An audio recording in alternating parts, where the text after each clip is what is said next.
দেব 0.5 টা লিখে রাখি 0.5 থেকে 1 gram per kg over 4 hours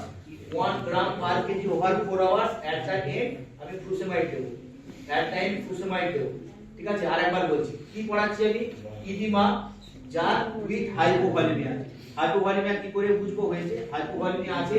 নিজের কনসেপশন হচ্ছে যে হাইপোভলিমিয়া যা জল আছে সব বাইরে আছে ভেসেলের মধ্যে নেই তাই আপাতত সার্কুলেশন বাঁচাতে হবে কিডনি বাঁচাতে হবে ব্রেন বাঁচাতে হবে হার্টকে বাঁচাতে হবে তাই জল দেব নরমাল স্যালাইন বলা দিলাম 10 to 20 ml per KG or 30 minute না হলে আবার নরমাল স্যালাইন দেব এবার যদি না হয় তখন অ্যালবুমিন ইনফিউশন দেব তুই এখানে আয়োনোট্রপ অ্যাড করতে পারিস আমাদের ওই দিনে এসেছে সেটাও এক্সপায়ার করে গেল এটা পুরো সব কারেকশন হলো অ্যাড্রেনালিন দিয়ে তারপরে বের হয়ে গেল ডোজটা কি অ্যালবুমিন এটা ডিএপি মানে অ্যালবুমিন না না ডোজটা অ্যালবুমিনের ডোজ 0.5 থেকে 1 gram per kg over 4 hours 1 মানে রাখ 1 মানে রাখ 1 গ্রাম পার কেজি হয়েছে তো এবার তোকে জিজ্ঞাসা করব বাচ্চা তুই বল পারবি 20% অ্যালবুমিন আছে বাচ্চার ওজন হচ্ছে 15 কেজি নে ডিরেকশন বলে দাও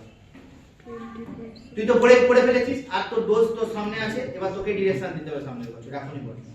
এই বাচ্চাটাকে 15 কেজি ওজন আছে 5 বছরের বাচ্চা 4 বছরের বাচ্চা 15 কেজি ওজন আছে ওখানে বলে গেলাম অ্যালবুমিন দিয়ে দে তাহলে 15 গ্রাম ইনটু 20 তো 15 কেজি তাহলে কত গ্রাম দেব 15 গ্রাম